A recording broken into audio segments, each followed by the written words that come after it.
반갑습니다. 한 권의 책으로 살펴보는 신학 배우기 하나님 나라 복음입니다. 이번엔 좀 시간이 좀 오래 걸렸습니다.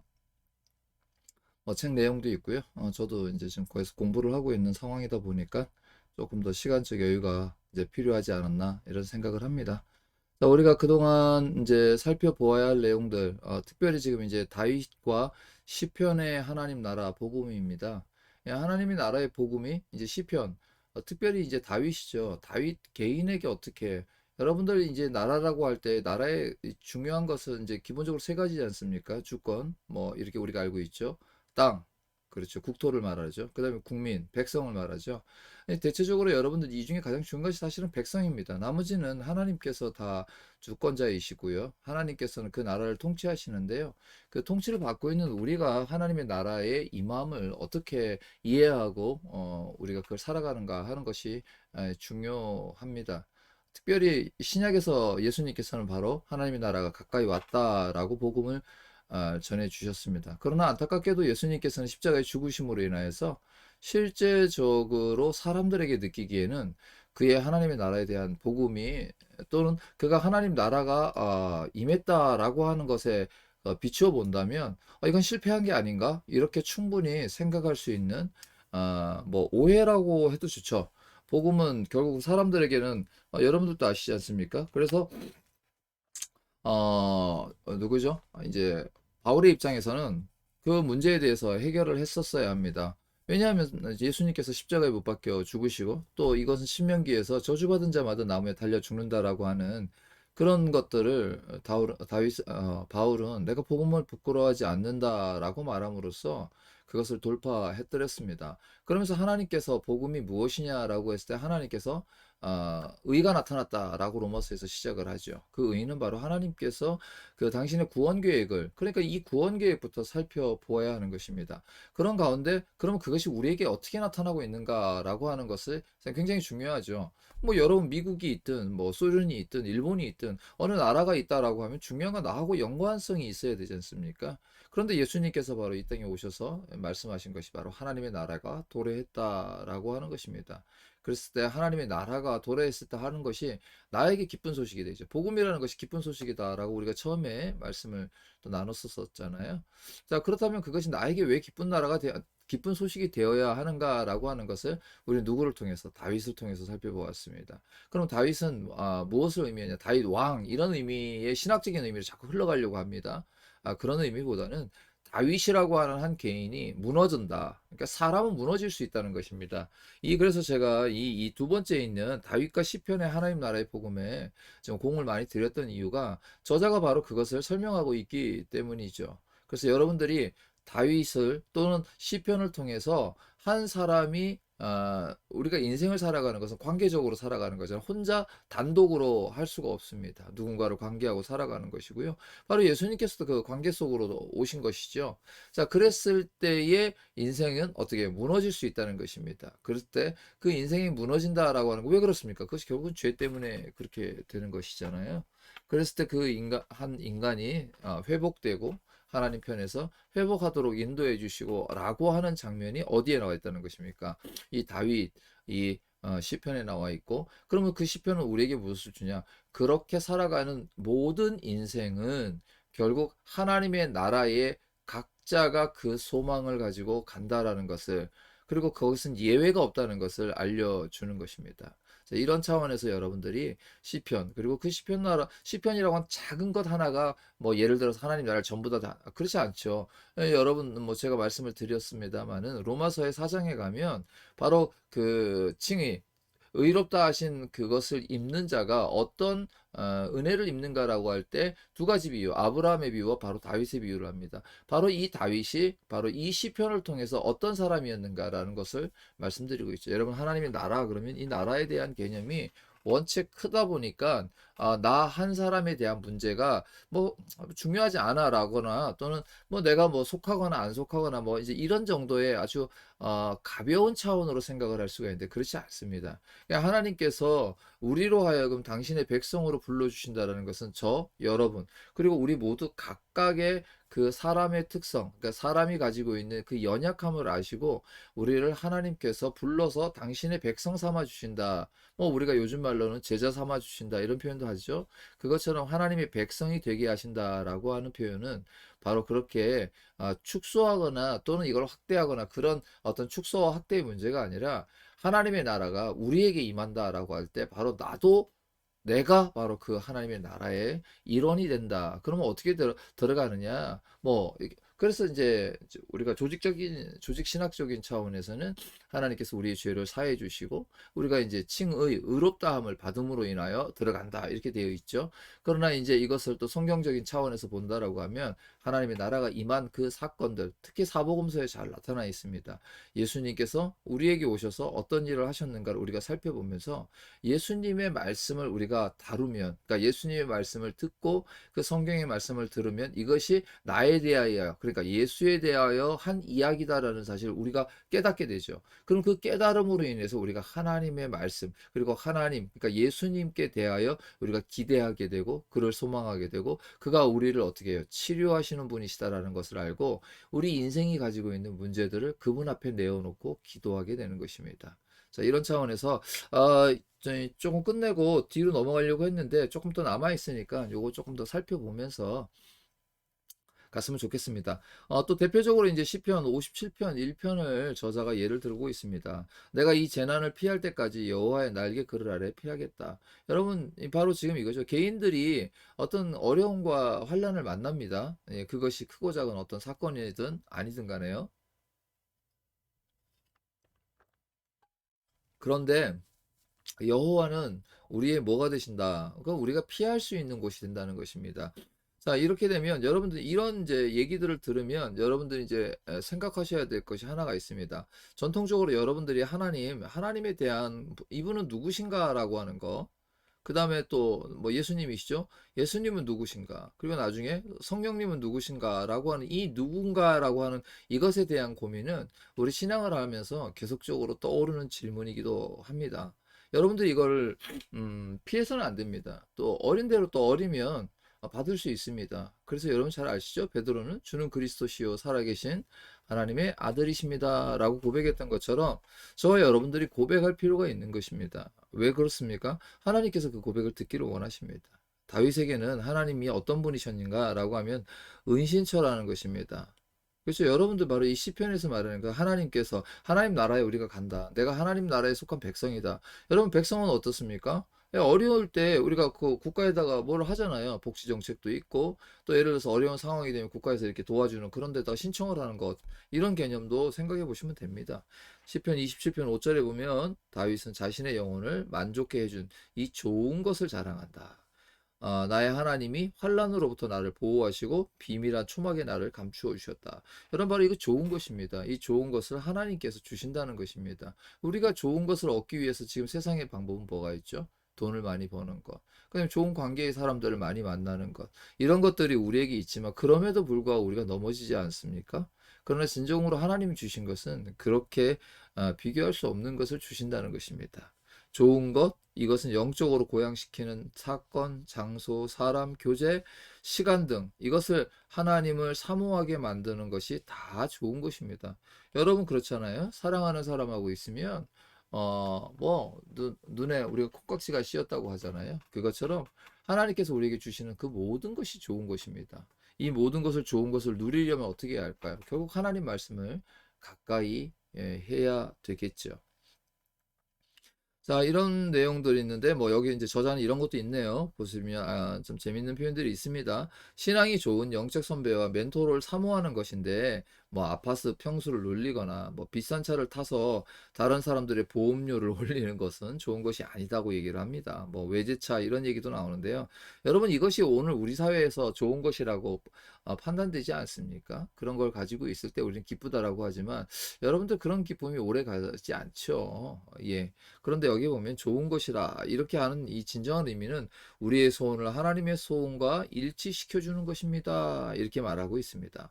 여러분 광야 생활이 없다면 시편을 읽을 수 없습니다. 광야 생활은 다윗에게 끼친 영향 그의 시편 여러 군데 고백되고 있습니다. 여러분들이 아무리 이제 요즘에는 관계하는 속에서 나 자신을 많이 숨깁니다. 내가 이런 고난을 받았다. 그냥 뭐 친한 사람들 또 가족들은 또 알죠. 가족들끼리도 여러분 잘 생각해 보시면 그런 고난이나 어려움이 있으면 서로 피하죠. 왜 그렇습니까? 뭘 도와줘야 될 것 같고 또 뭐 이렇게 나 요즘에 힘들고 어려워 그러면 얘가 힘들다고 얘기하는 거야? 아니면 날 좀 도와달라고 얘기하는 거야? 뭐 이렇게 되죠. 나도 지금 어려운데. 그렇다고 해서 여러분들 반대로 또 생각해 보시면 충분히 도와줄 수 있을 만한 그런 상황이 있음에도 불구하고 어떻습니까? 내가 왜 저 쟤를 도와주지? 이러지 않습니까? 근데 여러분들이 이제 듣고 있으신 여러분들이 여러분의 가족들에게 뭐 작은 것부터 시작해서 예를 들어서 뭐 동생이 뭐 물질이 없고 또 좀 어려워서 뭐 예를 들어서 내가 뭐 전셋값을 좀 이렇게 대준다든지 또는 뭐 우리 뭐 부모님이라든지 뭐 예를 들어서 우리 위에 형들이나 해서 어려워서 내가 이런 그런 가계적인 경제적 그 부담을 해준다든지 이런 경우를 하신 분들은 아마 그런 느낌을 아실 것입니다.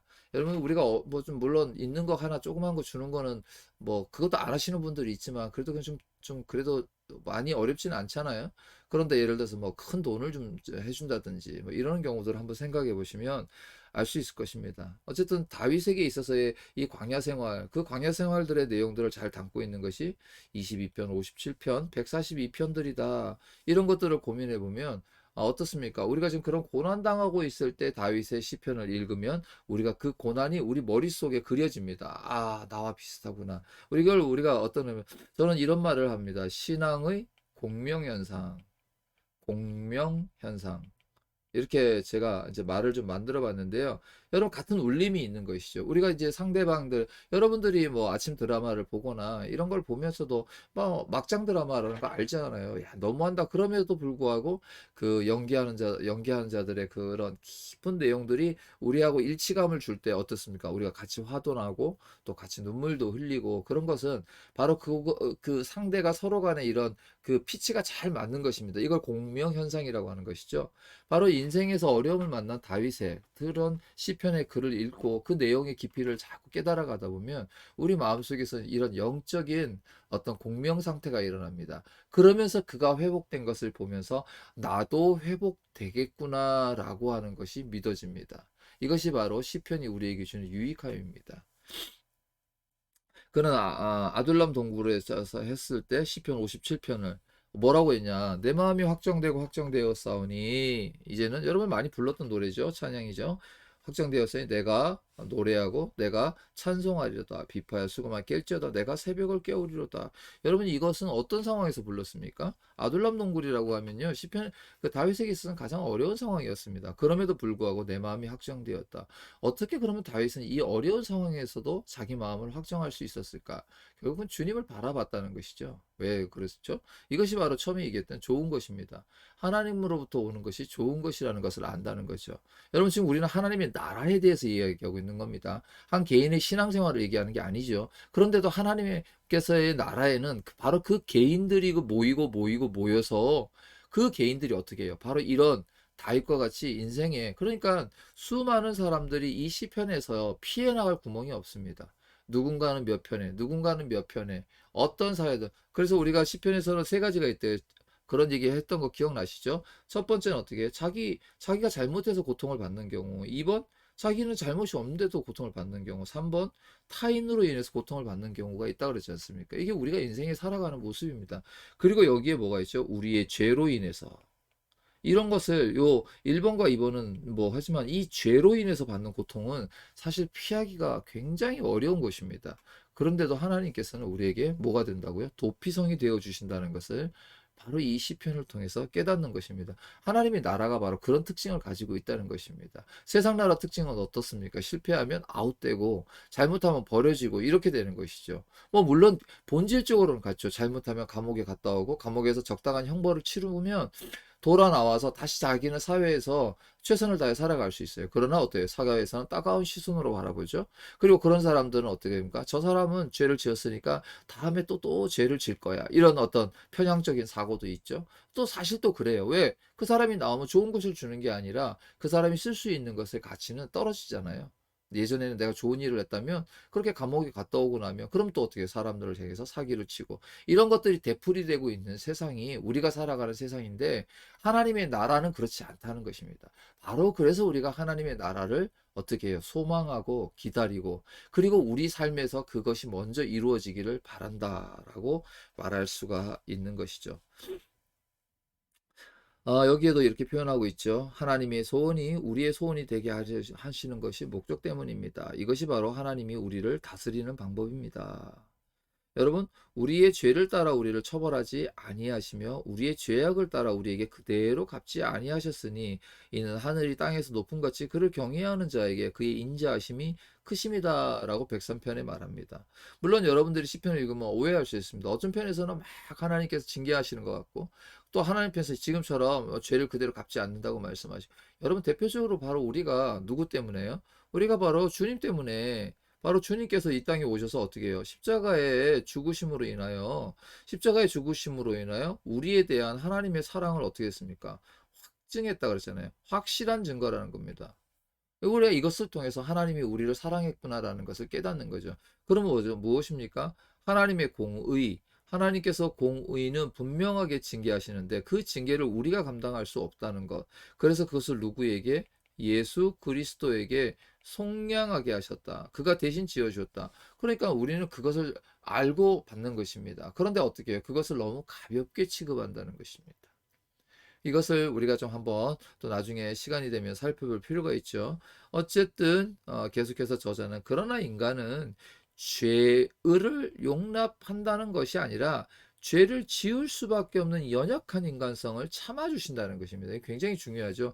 죄에 대해서 그냥 용납하고 무조건 용서하고 받아들이는 것이 아니라 바로 우리가 그렇게 연약한 상태라는 것입니다. 이것을 왜 그러냐? 신약국에서 보면 죄의 영향력 아래에 있습니다. 영향력 아래에 있는데 그러나 누구예요? 예수님께서 십자가에서 죽으심으로 인하여 우리는 죄의 영향력에서는 벗어났습니다. 이것을 뭐라고 그러냐면 성령의 법. 이 성령의 법은 다시 말하면 생명의 법입니다. 생명의 법 아래에 있습니다. 왜 그렇습니까? 이게 바로 하나님의 나라거든요. 하나님의 나라에서 통치하시는 법이 바로 이 법이라는 건데 그런데도 어떻습니까? 그동안 우리의 삶에 대한 이 영향력은 끊임없이 따라옵니다. 그래서 이것을 뭐라 그래? 인간의 연약함입니다. 근데 여러분 언제까지 핑계할 수는 없죠. 연약하기 때문에 제가 범죄를 지었습니다. 연약한데 어떡하란 말입니까? 그렇지 않죠. 어떻게 되겠습니까? 우리가 하나님의 말씀을 듣고 하나님께서 우리에게 그 사랑을 베풀어 주셨다면 우리는 어떻게 합니까? 일어서려고 노력하겠죠. 이것이 우리 인간편에 있는 것입니다. 자, 어쨌든 하나님의 죄 용서의 목적은 우리의 죄가를 우리가 다시 만날 수 없게 멀리 옮기시는 데 있습니다. 신약에서 보면 한 여인이 아마 요한복음 8장으로 기억이 되는데요. 자, 무슨 일이 있었냐? 범죄한 여인이 잡혀왔습니다. 그러나 예수님께서는 그를 징계하지 않으셨죠. 뭐라 그러셨냐? 야, 저 봐라. 여기서 지금 너를 그거 할 사람이 누가 있냐? 나도 너를 정죄하지 않는다. 그 대신 뭐라 그럽니까? 이제 가서 다시는 범죄하지 말라고 합니다. 여러분 이것이 그거 부모가 자녀들에게 하는 말 아닙니까? 잘못했더라도 네가 솔직하게 말해서 오케이. 자, 다음부터 이렇게 하면 안 돼. 그러면 안 된다. 이렇게 말하지 않습니까? 바로 이것을 말하는 것입니다. 자, 창세기에 보시면 2장 7절은 이렇게 말합니다. 하나님께서 사람을 흙으로 지으셨다. 이사야서 22장에도 하나님이 그 코에 생기를 불어넣으셔서 인간을 만드셨다. 이것이 바로 해석이라는 것이죠. 여기에서 보면 저자는 코에 야훼의 콧김을 불어넣어서 살려놓은 인생은 믿을 바가 못 된다. 이렇게 말하면서 이것은 약간 조롱하는 해석이지 않습니까? 그러면 이것은 뭐죠? 불합리한 것처럼 보이잖아요. 그러나 이 시편 103편 14절에 보면 창세기 2장 7절을 신적인 자비하심, 신적인 자애하심을 뭐라고 한다고요? 유발하는 방법으로 재해석한다는 것입니다. 이것은 무엇이냐? 하나님이 진토로 우리를 지으셨다는 건 일견 중립적으로 보이는 이 시편의 본문 103편 14절은 동정심 가득 찬 하나님의 창조 손길로서 은혜롭게 해석을 하는데요. 그가 우리의 체질을 아시며 우리가 단지 먼지임을 기억하심이로다. 이렇게 되어 있습니다. 이게 무슨 얘기죠? 바로 만드셨다는 존재는 흙처럼 쉽게 부서지는 존재, 응집성이 매우 약하고 약속을 지탱하기에 인격적 통일성을 구축하기에 매우 어렵다. 산만하다. 불안정하다. 이런 존재로 만드셨다. 여러분 이런 존재로 만드셨다라는 것이죠. 그 존재는 그래서 하나님을 의지하는 겁니다. 그런 존재의 완전성은 하나님을 의지할 때 그 완전성이 이루어지는 것입니다. 여러분 아이들이 인간으로서 부족합니까? 눈, 코, 입 그 기관들이 다 갖춰지고 있지만 그는 약하지 않습니까? 누구에게? 적어도 부모의 동의를 부모의 보호를 부모의 사랑을 받을 때 그 아이의 완전함이 드러나지 않습니까? 바로 그것이죠. 하나님께서 우리를 그렇게 만드신 것이 아니라 하나님께서 만드신 것은 바로 하나님께서 우리의 영상대로 만드신 그 사람들이 누구를 의지할 때 하나님을 의지하는 관계 안에 있을 때 사람은 비로소 완전해지는 것입니다. 그런데 어떻게 해요? 떠났죠. 내 마음대로 할래. 우리 한 4살쯤 되면 미운 4살 되지 않습니까? 뭐든지 자기 마음대로 하려고 합니다. 그러면 어때요? 냉장고 열고 막 밀가루 다 꺼내서 바닥에 엎어놓고 그것이 인간이 가지고 있는 혼돈입니다. 예. 그런데 그 기능을 뭐 못한 거 아니지 않습니까? 걸어가서 자기 손으로, 자기 생각으로. 그런데 우리는 어떻게 덜 배워서 그렇다. 뭐 아직 어리니까 그렇다. 예, 그렇지는 않죠. 그렇지만 않지만 어땠습니까? 그 아이가 부모의 보호를 받지 못할 때 그는 한 인간으로서의 부족한 것이 아니라 부모로서의 보호를 받지 못함이 그에게 있어서는 어떻게 불안한 존재가 되는 것이죠. 여러분 예를 들어서 부모가 없이 어떻게 됩니까? 위탁이 되거나 뭐 고아원이거나 또 이런 보육기관에 맡겨질 때도 있죠. 그런데 그 아이들이 어떻습니까? 그 기관에서 잘 성장하죠. 함에도 불구하고 부모가 주는 사랑을 못 받음으로 인해서 사랑에 대한 결핍이라는 것은 분명하게 발생하는 것처럼 그렇다는 것입니다. 우리가 하나님의 사랑이 결핍된 상태, 이것을 조금 더 신학적으로 보면 어떻게 해요? 하나님 부재의 상태가 되는 것입니다. 여기 보면 이런 내용들에 대해서는 주기도문에도 있다. 이렇게 한 번 더 저자는 짚고 넘어갑니다. 주기도문에 보면 뭐라고 그랬냐? 우리를 시험에 들게 하지 마옵시고 다만 악에서 구하옵소서. 여기서 말하는 이 시험, 그렇죠? 다만 악에서 구하옵소서. 악에서 구해달라고 하는 거. 우리가 그 연약한 존재라는 것을 우리가 인정한다라는 것을 전제하고 있죠. 예수는 인간의 존재가 여기서 조금 더 보면 죄를 짓고 병들고 죽을 수밖에 없는 운명에 묶여 있는 것, 그 자체를 어떻게 해요? 민망히 여기십니다. 하나님, 특별히 나사로를 보고 했을 때도 그랬죠. 바로 인간은 죽을 수밖에 없는 상황입니다. 아무리 우리가 이 땅에서 어떻게 살아간다 할지라도 결국은 죽게 되는데 그 자체가 바로 어떻겠죠? 하나님 부재로 인한 인간이 가지고 있는 가장 뭐 현실적인 모습 아니겠습니까? 바로 그것을 이야기하고 있습니다. 자, 이런 내용도 여기에 좀 계속해서 기록되고 있어서 여러분들이 좀 읽어보시면 될 것 같고요. 조금 더 빠르게 위해서 이걸 볼까요? 자, 이럴 때 이것을 한번 생각해 보시죠. 이렇게 하나님을 경외하는 삶이야말로 덧없는 인생에 뭐라고요? 유일무이한 영속적 가치를 부여한다. 이것이 17, 18절에 보면 여호와의 인자하심을 자기를 경외하는 자에게 영원부터 영원까지 이르며 그의 의는 자손의 자손에게까지 이른다. 103편에도 보면 하나님과 하나님을 경외하는 자들이 어떻게 한다고요? 영원한 연합과 동거를 어떻게 우리에게 상상하게 한다는 것이죠. 여러분 이것이 바로 우리가 약할 때 강함이 된다라는 거 바로 이런 표현입니다. 우리가 하나님으로부터 강함을 얻는 것이죠. 하나님께서 강함을 얻는 것은 지금의 슈퍼 히어로처럼 모든 문제를 극복하고 짠 하고 변화되는 그런 삶이 아니라 비록 예수님께서 십자가에 죽으신 것은 이 세상으로 볼 때는 진 것처럼 보이지만 그러나 하나님께서 다시 그리고 예수님께서 다시 죽음의 권세에서 부활하신 바로 예수님께서 하늘과 앞으로 오실 새 땅에 어떻게 됩니까? 심판주로서 오시지 않습니까? 그럴 때 그가 내어주었던 어떤 그런 모습. 저와 여러분들 그걸 좀 싫어하죠. 이 땅에서 잘 살고 싶어 하고 이 땅에서 있는 동안에 어떻게 복을 좀 누리고 싶어 하는 것이 현실이지 않습니까? 그러다 보니까 이런 것들에 대한 기대치가 떨어집니다. 하나님에 대한 기대. 하나님의 나라에 대한 어떤 감사, 그리고 그곳에서 오는 어떤 샘솟는 기쁨, 이런 것들이 우리에게는 현실적으로 잘 다가오지 않는 것입니다. 그렇다고 여러분들이 일부러 고통을 맛본다. 그것도 좀 맞지는 않습니다. 그럼 어떻게 해야 할까요? 바로 지금처럼 책을 읽고 지금처럼 책에서 보여주고 있는 어떤 이런 내용들, 이런 것들을 끊임없이 묵상하는 것입니다. 그래서 묵상하면서 그것을 어떻게 해요? 하나님 말씀을 묵상하면 그 말씀이 우리 속에 들어와서 작용이 일어납니다. 예, 그것을 여러분은 경험하실 수 있습니다. 자, 결론적인 내용들을 한번 좀 살펴볼까요? 결론적으로 다윗의 시편에 대해 나타난 하나님의 나라의 복음이 무엇이냐? 여기 아주 정리가 잘 되어 있습니다. 이걸 따라가서 한번 읽어보겠습니다. 처참한 죄로부터 완전인 재활 복구시키시는 하나님.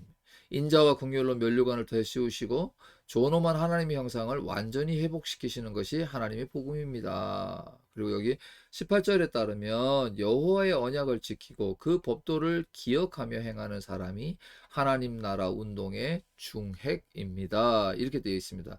여러분 바로 이것입니다. 하나님께서 우리에게 언약을 보여주셨죠. 언약은 이미 구약을 통해서 또 몇 가지 언약이 있다고 말씀을 드렸습니다. 모세의 언약 우리가 알아야 되는 거죠. 다윗의 언약 그리고 중간에 뭐 예레미야를 통하는 새 언약 이 정도 아시면 되고요. 그리고 신약에 와서 바로 예수님의 언약이죠. 예수님의 언약은 무엇입니까? 예수님께서는 속죄로 인한 새 언약, 이제 내가 너희들에게 새 언약을 준다. 그거 뭐죠? 하나님 사랑하고 이웃을 사랑하라. 그걸 더 간결하게 섬김 받고 싶으면 섬기는 대로 하라. 그러면 그 섬김은 예수님께서 어떻게 내가 이 땅에 온 것은 섬김을 받으려 함이라 섬기기 위함이다. 그래서 그의 섬김은 뭐죠? 십자가에 자기 자신을 내어주는 사랑으로 이렇게 되어 있습니다. 그런데 우리는 십자가에 내어줄 사랑이 없죠. 그건 누구예요? 바로 하나님으로부터 그리스도를 통하여 우리에게 공급받는 것입니다. 그러면 그것을 우리가 실현해 낼 수가 있습니다. 이거 대단히 중요합니다, 여러분.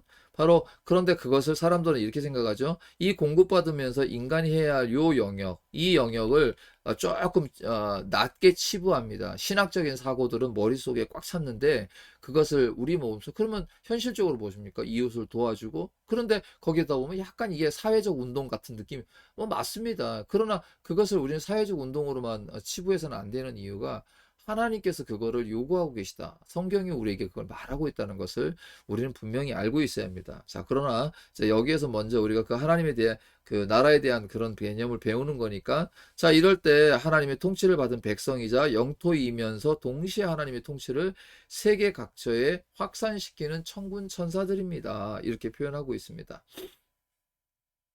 여기에도 이런 표현이 있습니다. 우리가 하나님 나라 운동을 한다고 하면서 하나님의 법도에 준행하지 않으면 하나님의 나라는 통치력을 발휘할 수 없다. 여러분 이게 굉장히 중요한 것입니다. 자, 법이 통치가 된다는 것은 그 법을 지키는 사람이 많을 때 사람들이 그 법 아래서 어떻게 해요? 서로가 영유하면서 살아갈 수가 있죠.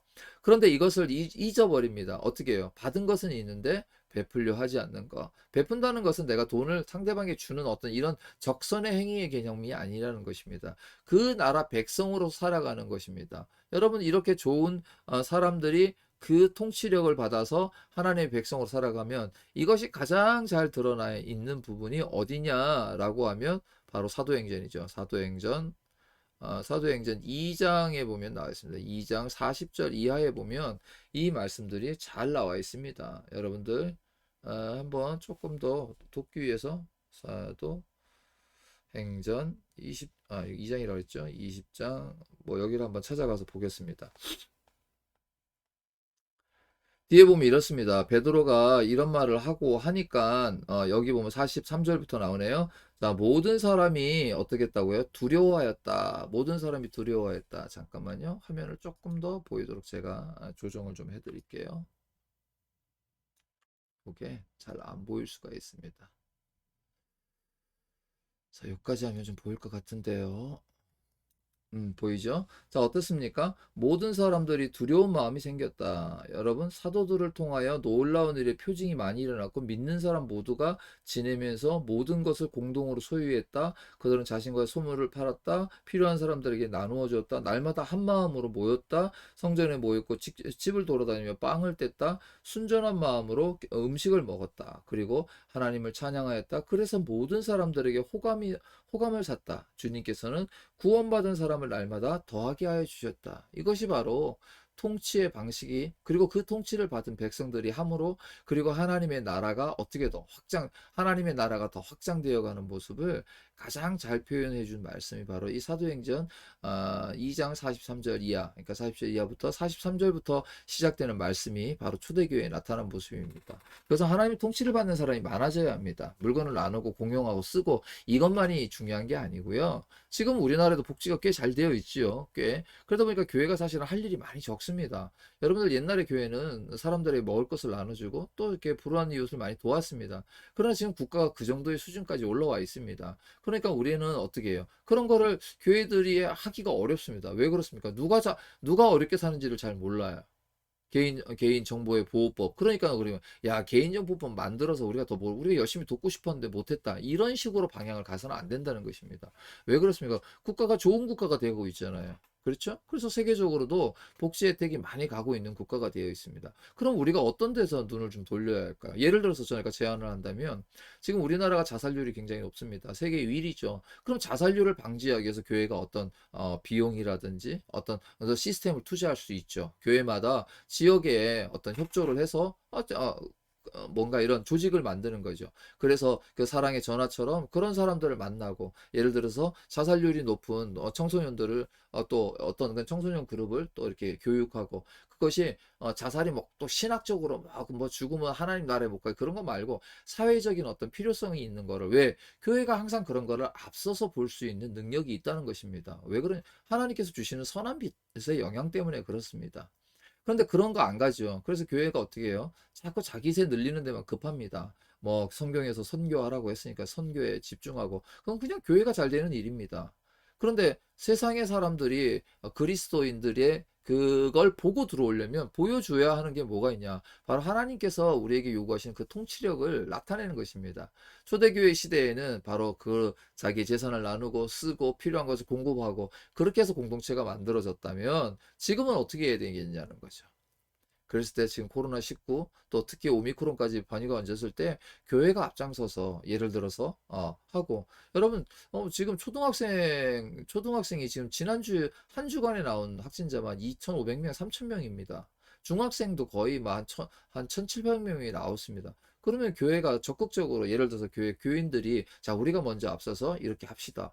이런 것들이 바로 어떻게 해요? 통치력 하에 있는 우리가 하는 것입니다. 우리가 그냥 당연히 우리 할 수 있죠. 그 다음에 우린 개인적으로 뭐 후원 기관에 충분히 후원도 하면서 그렇게 교인들의 역량을 높여가는 것이야말로 초대교회처럼 쓸 것을 나눈다. 지금은 그런 시대가 또 안 됐습니다. 아까 말씀드린 것처럼 바로 이런 지혜가 좀 필요하지 않나, 저는 이런 생각을 해보는 것입니다. 자, 계속해서 저자는 이렇게 말합니다. 예, 여기 보면 출애굽기 19장 5절 6절로 돌아갑시다. 그러면서 여기 뭐라고 되어 있냐면, 내 말을 듣고 내 언약을 지키면 너희는 내게 대하여 제사장 나라가 되고 거룩한 여러분께서 제일 많이 듣던 거죠. 제사장 나라, 거룩한 백성. 이 제사장 나라와 거룩한 백성에 대한 개념을 잘 이해하셔야 합니다. 여러분, 이 거룩한 백성은 하나님과의 관계 속에서 나옵니다. 하나님께서의 거룩한 백성은 로마서 12장에 보면 너희에 드릴 영적 예배니라, 영적 예배 앞에 볼 때 너희를 어떻게 해요? 거룩한 산제물로 드리라라고 되어 있습니다. 여러분, 이 거룩한 산제물은 당연히 구약에서 보면 레위기에서 나오죠. 이 레위기에서 중요한 것은 하나님께서 인간과의 관계 속에서 이 관계를 연결해 주는 것이 바로 제물입니다. 여러분, 바로 이 제물로서 드려지는 것이 바로 제사장다운 것입니다. 그러면 이 제사장으로서 그러니까 이 제물로서 드려지는 상태를, 그러니까 여러분, 이 제물이 처음에 어땠어요? 하나님께서 백성들과의 이 거룩한 공간 안에 계십니다. 그런데 어떻게 해요? 인간은 약하죠. 그러니까 약하니까 어떻게 돼요? 이 부정해진단 말입니다. 그렇죠? 이 부정해지는 것을 해결하는 방법이 무엇이냐? 제물입니다. 이 제물을 드려짐으로 인해서 이 관계가 다시 회복이 됩니다. 어떤 관계죠? 바로 거룩한 관계가 회복돼요. 여러분, 하나님께서 우리에게 주는 건 우리 죄가 있는 상태로 살아가는 거 아닙니다. 하나님께서 우리에게 관계하신다라고 하는 것은 이미 거룩한 상태입니다. 그랬을 때 제사장 나라가 되라. 그럼 여러분은 누구와 누구 사이의 제사장? 여러분들과 믿지 않는 사람들, 하나님께서 복음을 전파하려고 하는 사람들 사이에서 우리는 어떤 역할을 해요? 제사장 나라가 돼. 뭐 여러분들 옆에 있는 동료, 뭐 옆에 있는 우리 그리스도인들, 그 사람들이 잘못한 거 대신해서 가서 사과하고 하는 게 제사장 나라가 아닙니다. 제사장은 바로 이것을 선언하는 겁니다. 뭘 선언하죠? 제사장이 하는 일이 뭐냐요? 제사장이 하는 일은 선언하는 겁니다. 뭐라고요? 너 죄 있다 없다. 부정하다 안 하다. 그럼 어떻게 돼요? 그걸 가지고 이제 제물을 들고 각자가 나옵니다. 그리고 그 제물도 누가 잡습니까? 제사장이 잡는 거 아닙니다. 제사장은 잡혀진 고기를, 제사장은 잡혀진 그 부위를 드리는 겁니다. 그 자기가 잡아야 돼요. 자기가 잡아야 되는 겁니다. 그 여러분들이 바로 신앙인이지 않습니까? 교회가 하고 또 여러분들이 또 적극적으로 그런 일을 찾아서 여러분 교회 공동체와 함께 지역에서 해야 할 일들을 마땅하게 하면 사람들이 보고 아, 저 교회 정말 괜찮은데? 저 교회 나도 소속이 되고 싶다. 아, 저게 본이 되는구나. 그래서 아까 전에 그 읽었던 말씀에 보면 이렇게 돼 있잖아요. 하나님을 찬양하였다. 그래서 그들은 모든 사람에게서 호감을 샀다. 주님께서는 구원받는 날을 어떻게 해요? 날마다 더하게 해 주셨다. 이렇게 되는 것입니다. 이 구조를 알고 계셔야 합니다. 여러분들이 바로 여러분의 공동체가 소속되어 있는 바로 그 지역에서 호감을 사는 교회가 되어야 된다는 겁니다. 그렇죠. 이게 지금 굉장히 중요합니다. 저자가 이렇게 말합니다. 다시 요거만 한번 볼까요? 다시 다윗과 시편의 하나님 나라의 복음의 토대를 구절로 돌아가 보면 이렇게 됩니다. 여호와께서 그의 보좌를 하늘에 세우셨다. 통치시죠. 그의 왕권을 만유를 다스리신다. 이거 바로 하나님 나라의 사상입니다. 하나님께서 이 땅을 통치하신다. 이 땅이라고 하는 건 우리 눈에 보는 이 땅이 아니라 전 우주적인 개념입니다, 여러분. 전 우주적 개념이죠. 근데 여기에서 그 역할을 누가 하느냐? 하나님께서 하실 때 가장 중요한 그 백성, 바로 저와 여러분을 의미하고 있는 것이죠. 이것은 출애굽기 19장 5절에 보면 지상의 천군천사로 내정된 이스라엘 백성에게 그렇죠. 자, 거룩한 약속과 그 약속을 실현시킬 과업을 제시하는데 이것이 무엇이냐? 온 세계가 다 내게 속하였지만 너희가 내 말을 듣고 내 언약을 지키고 그죠? 말을 듣고 언약을 지키면 너희 이스라엘 백성은 특별한 의미로 내게 속한 백성이 된다. 이것은 이스라엘과의 약속이었습니다. 그러나 그 약속은 어떻게 됐습니까? 갱신되면서 우리 모두에게 동일한 약속으로 적용이 됩니다. 여기서 보면 하나님 나라의 신학에서 누가 하나님의 세계의 통치를 매개하고 구현하는가는 참 중요합니다. 여러분, 하나님의 나라는 이미 선포되었고 하나님께서 그렇게 하실 것입니다. 그러나 저와 여러분에게 백성으로서 그 기회를 주고 계신다라는 것, 여러분들이 바로 그런 메신저의 역할을 하고 있다는 사실을 한번 충분히 이 말씀을 통해서 고민할 필요가 있습니다. 마태복음 18장에는 천사와 관련해 매우 암시적인 말이 나오는데 삼가 이 작은 자 중에 하나도 없인 여기지 말라. 너에게 말하노니 그들이 천사들이 하늘에서 하늘에 계신 내 아버지의 얼굴을 항상 뵙는다. 이 작은 아이들에게도 어떻게 해요? 천사가 있다라는 거죠. 이건 뭐 천사 사상을 얘기하려고 하는 것이 아니라 그 천사의 역할이 있다라는 것을 한 번 더 말을 해 보고 있는 것입니다. 또한 여기 저자는 이사야서 59장 1절의 말씀을 통해서 이렇게 말하고 있습니다. 여호와의 손이 짧아 구원하지 못하느냐? 아니라는 것입니다. 너희 죄와 불순종이 내 능력이 드러나는 것을 방해하고 있다. 이렇게 돼 있습니다.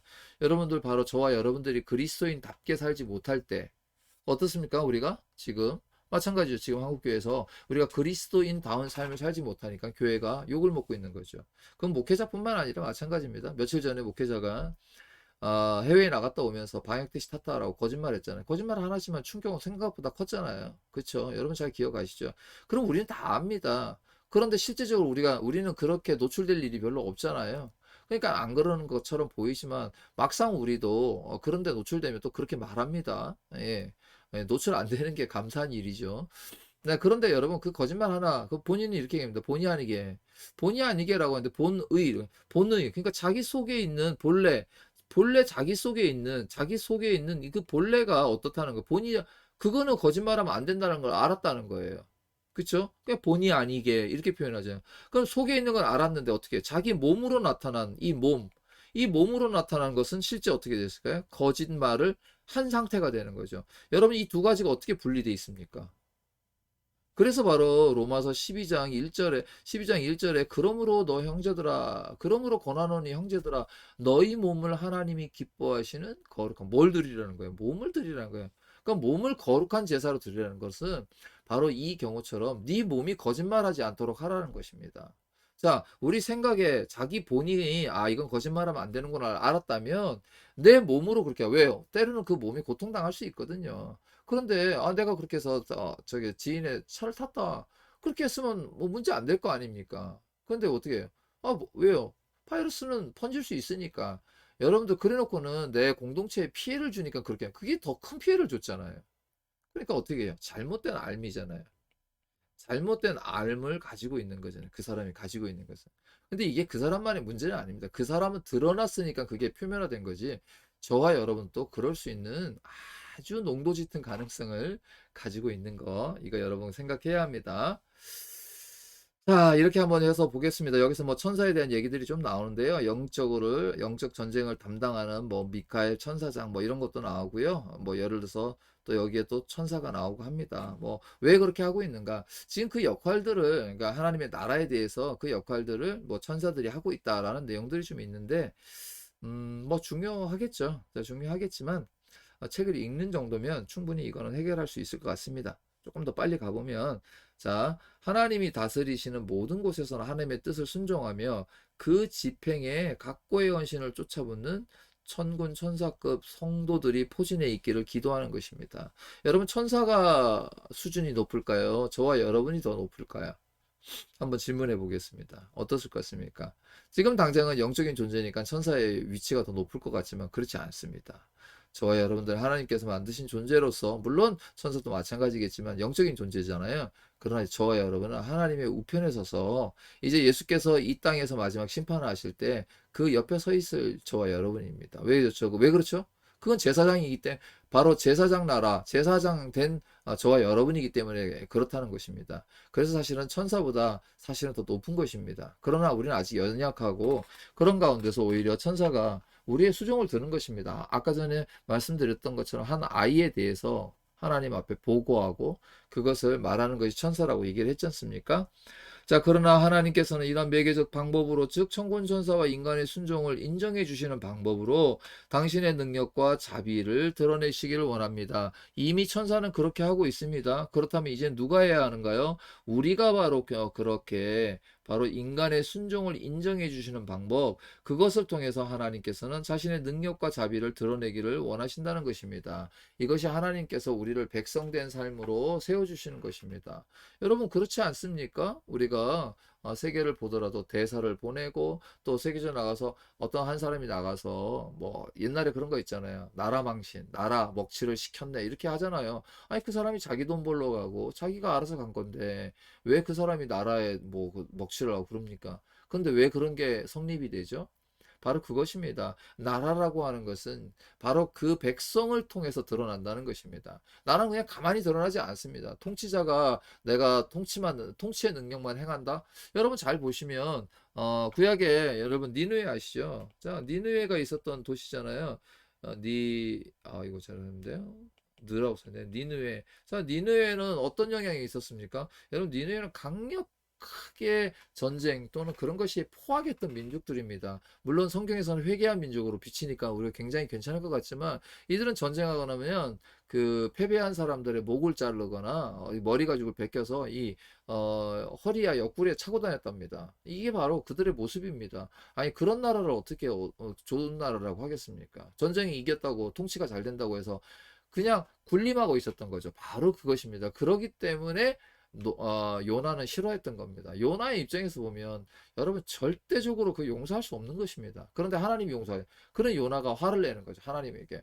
아니 내가 이렇게 얘기하더라도 하나님 당신은 용서해 준다고 말하셨으니까 용서하실 거 아닙니까? 나는 못합니다. 이렇게 되는 거예요. 어차피 내가 없어도 용서하실 거라면 나는 못합니다. 그런데 하나님께서는 요나의 순종을 통해서 드러내기를 원하신다는 거죠. 그러면서 그 드러내는 방식이 뭐죠? 그 나라에 가서 하나님의 말씀을 선포하니까 그들이 어떻게 해요? 회개하는 모습을 요나에게 보여줍니다. 물론 역사적으로 100년 정도 갔습니다. 그 다음 시대에는 결국은 이 니느웨에 심판받았습니다, 여러분. 그래서 인간의 역사 속에서 사라지게 되는 것입니다. 자, 그만큼 하나님은 어떻게 사신다고요? 하나님은 우리의 말씀 경청, 말씀 이해, 말씀체와 말씀 순종을 원하신다는 것입니다. 여러분은 이 말씀을 통해서 우리가 바로 세워지는 것입니다. 하나님께서 우리에게 말씀하셨죠? 자, 그러면 바로 무엇입니까? 우리의 삶 속에서 이렇게 표현합니다. 너희의 장부, 부기에서, 주식거래에서, 재판에서, 상거래에서, 인사, 고가에서, 모든 사소한 일상에서 어떻게 살아내야 된다는가요?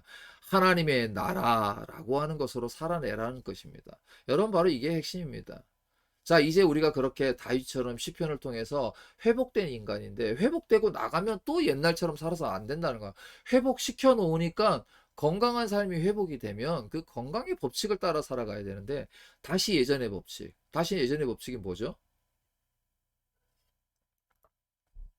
친구들하고 또 놀고 늦은 시간까지 자기 자신을 다스리지 않고 그러면 어떻게 될까요? 재발합니다. 제가 꽤 오래전에 보았던 기록에 미국에서 연구했던 자료에 이런 게 있었습니다. 자, 암 환자가 있었습니다. 그 암 환자 1000명을 1000명을 따라서 조사를 했습니다. 1000명을 따라서 조사를 했는데 나중에 10년, 15년, 20년이 지나니까 생존율이 3%밖에 안 된답니다. 이게 무슨 얘기일까요? 처음에는 암이 걸리면 자신들이 담배 또 술을 끊고 병원에 치료를 잘 받고 3년까지 생존율이 있다는 것이죠. 그런데 4년, 5년이 지나면 옛날의 삶으로 다시 돌아간다는 것입니다. 그런데 그 삶으로 돌아가지 않고 이 변화된 삶, 건강하게 하기 위해서 자기 육신을 운동하고 규칙적으로 생활하고 그렇게 해서 결국 그 생명을 연장하고 있는 사람이 실제적으로 3%밖에 안 된다는 것입니다. 굉장히 적은 숫자죠. 바로 이것이 우리 인간이 가지고 있는 모습이에요. 여러분, 하나님의 나라는 벌써 이미 성경을 통해서 선포 다 되었습니다. 예수께서 이미 오셔서 우리에게 십자가의 죽으심으로 대속해 주셨습니다. 그럼에도 불구하고 오늘 2000년, 2020년, 21년, 내년에 22년 이 시간에 저와 여러분들이 그 하나님의 백성으로 살아가는가 하는가는 바로 이런 차원에서 중요하다는 것을 다시 한번 말씀드릴 수 있겠습니다. 하나님의 나라의 일꾼은 다윗처럼 기승전결 구조를 가지면서 굽이치는 파도에 내몰겨진 같은 인생의 그 인생을 통해서 몸소 하나님의 통치 여기 보면 나오죠. 이거 굉장히 중요한 것 죄사함 이것을 로마서 여러분 4장에 가면 납니다. 그 다음에 갱생 순종 화신으로서의 성장하는 강한 사람이어야 합니다. 우리가 국가대표처럼 운동하고 그렇게 하지는 않지만 그래도 어떻게 살아가야 할지는 압니다. 적당하게 식사하고 때가 되면 잠을 자야 하고 특히 과욕 과식 그리고 어떻게 해요? 우리의 삶에서도 적당한 비용 아래서 살아가야 하는 것이죠.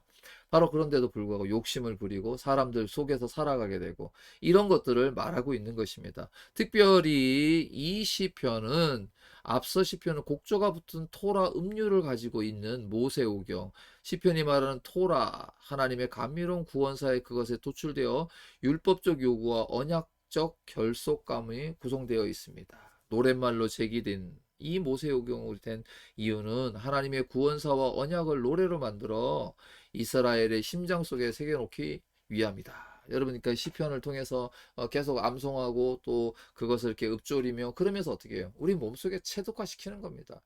흔들고 가고 넘어져도 그 말씀이 나오도록 하는 것입니다. 그런데 거기에만 또 포커싱이 되니까 어떻게 됐습니까? 지금 이스라엘 백성들처럼 어떻게 했어요? 율법주의. 그 신약에 오면 뭐가 되죠? 바리새인들. 그다음에 유대인들. 그 유대인들이 가지고 있는 특징이 뭡니까? 우리는 하나님의 말씀, 하나님께서 우리 민족을 선택하셨다라고 하는 선민사상. 그리고 우리에게는 뭐가 있다? 율법이 있다라고 하고 또 그다음에 그들이 몸에 드러나 있는 여러 가지 의식들이 있죠. 뭐 할례라든지 식사, 뭐 식사에 관련된 것들 이런 것을 통해서 그들은 뭐가 됩니까? 우리는 하나님의 백성이다. 이렇게 선택할 때 아니다라고 얘기하죠. 바울은 바로 그런 것이 중요한 것이 아니다. 이렇게 얘기하죠. 모든 사람은 죄 가운데 있다. 로마서가 얘기하는 게 바로 그거잖아요. 1번, 2번 유대인 그 다음에 이방인, 그 유대인과 이방인 모두가 다 범죄했다. 그렇다면 이 범죄한 절망 가운데서 우리는 어떻게 할까? 이때 하나님의 한 의가 나타났다. 그 의가 나타났는데 그 의는 뭐냐? 하나님께서 이 구원의 약속, 구원의 언약을 깨뜨리지 않으시고 바로 누구에게? 그리스도를 통해서 나타났다. 그래서 그리스도를 믿는 믿음, 이 믿음이야말로, 그래서 이 믿음 안에 누가 들어갑니까? 이방인도 들어가고 유대인도 들어가는 것입니다. 그래서 그 믿음으로 시작한 백성들을 어떻게 살아야 하는가? 이것이 1장부터 8장까지 정의가 되고, 다시 9장부터 11장까지는 특별히 이스라엘 백성에 대해서 얘기를 하고, 다시 12장에 가가지고 그러므로 너희를 권하노니 이렇게 이어지는 것 아니겠습니까? 바로 이것을 저와 여러분들이 좀 이해할 필요가 있겠죠. 자, 바로 이렇게 내면에 확산되어 있는, 확산된 하나님의 나라가 온 세계로 움직이는 우주적 하나님의 나라로 성장하고 확대되는 것입니다. 여러분 잘 생각해 보시면, 아브라함 하나를 택했고, 아브라함이 70명을 데리고 애굽으로 내려가고, 거의 200만 명이 되는 그 인원이 출애굽을 시도하고, 출애굽에서 한 나라로 세워지고, 나라가 세워졌지만 그들이 하나님의 나라 속에서 올바로 왕으로서의 역할을 하지 못했을 때, 하나님께서는 그 민족들 간에 결국은 유대인들이 멸망하게 되고 포로 가운데 다시 돌아오게 되고, 자, 이런 여러 가지 그 상황들을 우리가 좀 살펴볼 수 있지 않습니까? 하나님의 나라는 누룩 같습니다. 그래서 누룩은 어떻습니까? 번지죠. 누룩은 어떻게 됩니까? 번져내는 것입니다. 누룩의 확장성. 그리고 또 하나가 뭐가 있습니까? 여러분 잘 알고 있는 겨자씨. 이 겨자씨가 어떻게 나무로 성장하고 거기에 많은 동물들, 그 뭐 나라 새들이 와서 깃들게 되는, 이것이 하나님의 나라를 잘 설명하고 있는 비유입니다. 다시 한번 기억하시기를 바랍니다. 노래로 곡조로 암송된 성경 구절만이 순종을 유발하고 하나님의 통치를 매게 합니다. 여러분 이 말씀은 바로 하나님의 말씀이 우리를 그렇게 만든다. 특별히 여러분 시편은 우리 편에서 하나님께로 올릴 때 그것을 잘 드러내고 있습니다. 우리가 하나님께서 우리에게 주신 놀라운 신학적인 지식을 아는 것도 중요하지만, 우리가 하나님께 기도하고 하나님 앞에 나아가서 이 시편적인 삶을 사는 것이야말로 무엇이야? 하나님의 통치를 받고 살아가고 있다라고 하는 것을 아주 잘 드러낼 것입니다. 따라서요, 하나님이 이 보좌를 하늘에 세우시고 만유를 통치하신다는 이 고백이야말로 만민의 상식이 될 줄로 믿는다라고 저자는 마무리하고 있습니다. 여러분들, 하나님의 나라는 바로 이렇게 그 전체에 임한 것 같지만, 그러나 각 개인에게 임해 있음을 또 알 수 있습니다. 그런 여러분들이 공동체를 이루고 살아가는 것이 바로 이 땅에서는 교회입니다. 그러니까 교회는 하나님의 나라를 맛보는 것이고요. 그 교회에서 맛본 하나님의 나라는 저와 여러분이 소속되어 있는 지역 공동체, 지역 사회를 분명하게 그 빛으로 인도하고 그들이 그 빛을 보고 하나님을 알게 됩니다. 그랬을 때 하나님께서는 그 교회가 어떻게 합니까? 우리말로 보면 성장하고 부흥한다고 하는 거지만 하나님의 나라가 확장되어 간다라고 말할 수 있는 것이죠. 자, 여기까지 해서 마무리하고요. 이 김세윤 박사님이 쓰신 예수님의 하나님의 나라에 대한 복음도 뭐 제가 읽어놓기는 꽤 많이 읽고 정리는 했습니다. 지금 여기까지니까 거의 4번 전까지죠. 그러니까 272페이지니까 272, 한 60페이지, 70페이지 정도 됩니다. 이 분량도 있는데요. 이건 지난 시간에 한번 했다가 제가 다시 하기로 했습니다. 조금 더 내용을 좀 보강할 필요도 있고 정리할 필요가 있는데요. 어쨌든 여러분 여기까지 다시 한번 정리를 해서 드렸으니까 요 내용 한번 생각해 보시면서 여러분 시편 읽기에 도전해 보시기 바랍니다. 시편은 무너진 저와 여러분, 그리고 그 하나님 말씀 앞에 기쁨이 어떻게 드러나고 있는가를 잘 표현하고 있습니다. 나중에 시간이 되면 이 시편도 한번 정리를 해서 시작했으면 좋겠다. 시편을 어떻게 나눌 수 있고 어떻게 구성할 수 있고 그런 것들이 어떻게 구성되어 있는지를 한번 더 좀 살펴보는 시간이 있으면 좋겠다 싶습니다. 자, 오늘은 여기까지 마무리하겠습니다. 고맙습니다. 감사합니다.